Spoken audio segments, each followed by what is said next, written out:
Boa noite. Hoje nós estamos fazendo a revisão geral dos conteúdos que pertencem à disciplina Fundamentos da Educação de Jovens e Adultos, visando revisar os conteúdos para avaliação de recuperação. E aí, essa disciplina conta histórico da EJA, considerando o contexto histórico e político do país, a base legal, considerando os pareceres, a Constituição de 1988, a LDB, seus artigos 37 e 38, da Lei 9394 de 1996, aborda o perfil dos educandos, né, que tipo de sujeito pertence a essa educação, considerando o contexto social em que ele vive e as metodologias, né, que consideram a realidade que o sujeito vive, né, toda a sua trajetória de vida, como também o seu meio. Então, considerando a evolução histórica da EJA, é importante nós falarmos no Mobral, né, de 1967 a 1985, que foi um movimento de alfabetização criado durante a ditadura militar, cujo foco é na alfabetização funcional, mas com resultados limitados e críticas pedagógicas. Aí, de importante também, nós temos a Constituição de 1988, que considera a educação como direito de todos, incluindo jovens e adultos, estabeleceu aí o dever do Estado, oferecer o ensino fundamental gratuito. E, como falei anteriormente, temos a LDB, é importante falar do Fundeb também, em 2007, que incluiu a EJA no financiamento, garantindo aí recursos para a modalidade. E aí, garantido aí do artigo 208, que pertence à Constituição Federal, a LDB ela assegura oportunidades educacionais apropriadas aí às características do aluno.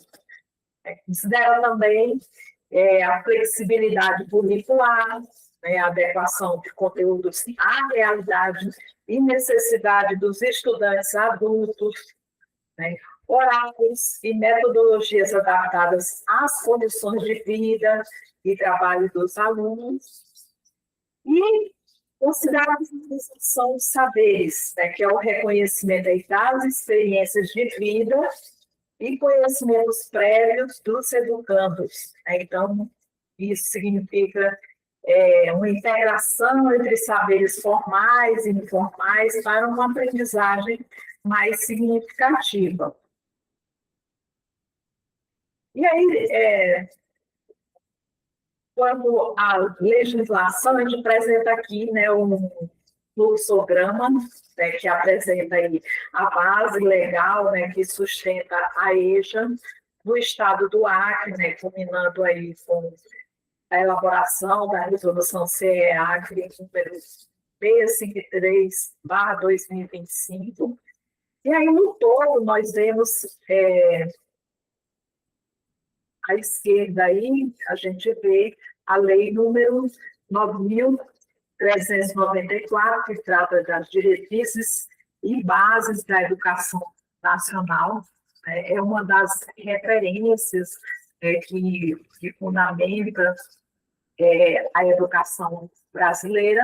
E à direita, a gente vê o parecer CNE-SEB número 11/2000, que trata aí das diretrizes curriculares nacionais aí para a EJA. Então, tiver aí que tem de importante as resoluções mais abaixo, né? Número 3, né? E a resolução número 6, né? Que é uma alteração aí da resolução número 3.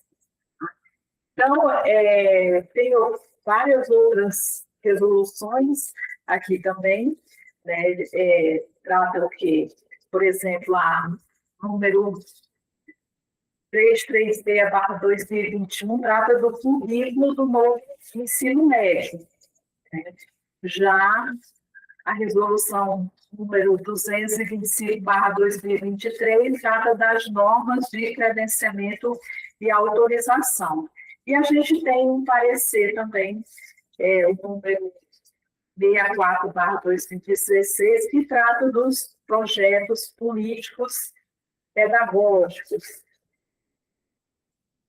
que são implementados e discutidos na escola, e que orienta toda a gestão do currículo no ambiente. Perguntando se ainda estou.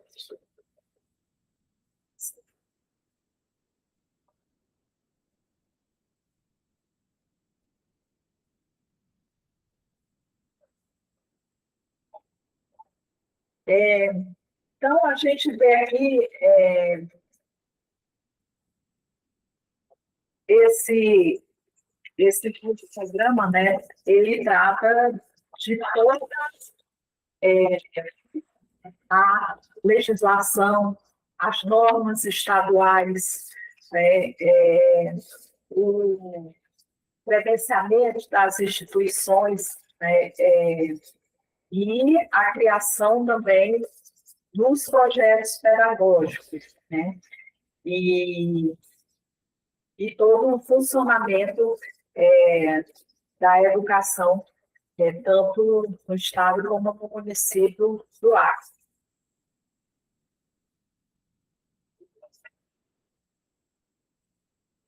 Ainda falando um pouco sobre ele. E aí, quanto ao perfil do educando aí na EJA, a gente tem adultos e jovens, né, com trajetórias escolares, né, características e desafios aí dele. Então, essas trajetórias são interrompidas, né, trazendo experiências de vida ricas, né, enfrentam desafios, né, como conciliar trabalho, família, estudos, além da baixa autoestima acadêmica, né, quando eles não participam da idade adequada do processo de educação, né? Então, motivações para o retorno, né? Busca aí por melhores oportunidades de emprego, né? E qualificação profissional, desejo de realização pessoal, né? E conclusão aí dos estudos adiados, necessidade aí de acompanhar a educação dos filhos e ser exemplo familiar, né? Eles se preocupam com isso, né? Por estarem por ter, né, esse reconhecimento de saberes dentro da família, ser um exemplo, né, para os filhos. As metodologias de ensino, né, vocês já fizeram disciplinas anteriormente, que trata da antropologia, né, que refere-se à teoria de aprendizagem, né, focada no adulto, desenvolvida aí por Paulo Gomes, e aí reconhece aí a experiência própria do aluno, né, e sua autonomia aí no processo de aprendizagem. É importante aí Paulo Freire também, com a sua pedagogia crítica e libertadora, né, que valoriza o diálogo e a consciência crítica aí do educando. É importante a educação dialógica, né, que utiliza temas geradores no cotidiano dos alunos, né, e assim serve para construir conhecimento significativo e contextualizado. E aí, de importante, a gente vai ter o livro Pedagogia do Oprimido, né, que a gente já vem falando das aulas ali anteriores, né? Esse livro ele tem como o autor o Paulo Freire, né? Ele foi publicado em 1968, é uma obra fundamental aí da educação crítica. Ele propõe aí uma educação voltada aí para a liberdade e transformação social aí dos sujeitos. Surgiu num contexto de desigualdade social e opressão, né? Sobre a influência de movimentos populares, né? Refere-se aí a crítica aos modelos tradicionais de ensino, né? E a defesa aí da educação como uma prática de liberdade, né? Então, o livro ele surge como um contexto de linguística social, né? E questiona uma educação aí que não promove aí mudanças na realidade, né? Então, trata aí esse livro desses aspectos. E aí, tem a questão do livro ainda do conceito de opressor e oprimido, né? Quem é que é o opressor?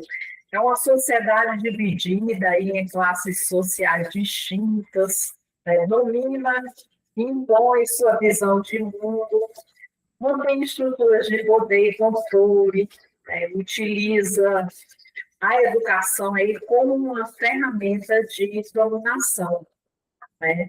Então, ela beneficia-se aí da facilidade dos oprimidos. Quem é o oprimido?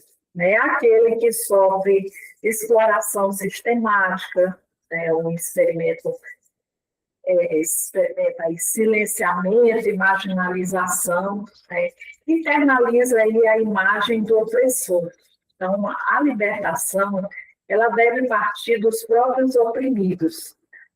Então, é uma transformação através aí da consciência crítica. E aí a gente tem a questão aí da educação bancária, também relatada nesse livro, onde é uma educação que o professor deposita conhecimento no aluno, né? O aluno ele é passivo, né? E não questiona, reforça a pressão e desigualdade, né? A questão do opressor e oprimido, e aí ela não promove aí um pensamento crítico. Então, defende aí uma educação libertadora, né, que é baseada no diálogo e participação. Professor e aluno aprendem juntos, né, estimulam a consciência crítica, né, tem essa conscientização, e a educação é vista como transformação social. E aí é baseado na dialogicidade, considera o diálogo como prática, é fundamental aí no processo educativo, tem respeito ao saber do aluno, refere-se aí a uma construção que é coletiva do conhecimento e tem uma relação horizontal aí entre educador e educando. Aí trata da praxis, que é a união entre ação e reflexão, né? Então, pensar sobre a realidade, aquela que o sujeito está inserido, né, e agir sobre ela. Então, promover uma educação voltada aí para a mudança completa. E aí tem também a conscientização, que é um processo de perceber a realidade crítica, entender as causas da opressão, desenvolver autonomia e ação, e o que leva aí à transformação social. Uma outra obra muito interessante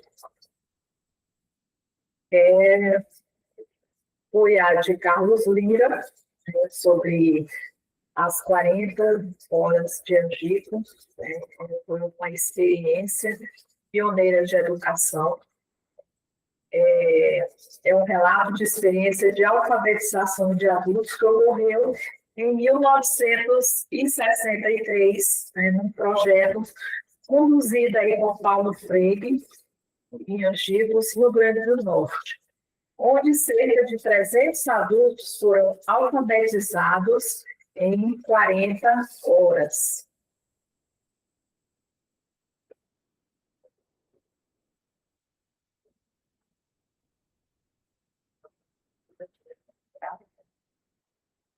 Aí, uma metodologia que utilizou a participação ativa dos alunos, né, que desenvolveu uma aprendizagem baseada no diálogo. Então, os educandos eram trabalhadores rurais, domésticos e pedreiros. E aí foi realizada uma alfabetização com educação, além da leitura e escrita, né, a discussão sobre realidade social, né, então as palavras elas eram retiradas do cotidiano dos alunos, né, como exemplo, terra, ou telha, barro, né, terra, claro, nesse contexto aí também pode existir, né, e aí foi aí um marcante, né, para a educação popular no Brasil, né, hoje demonstrou que a alfabetização ela pode ocorrer de forma rápida, significativa, né, e ligada aí à realidade social dos participantes.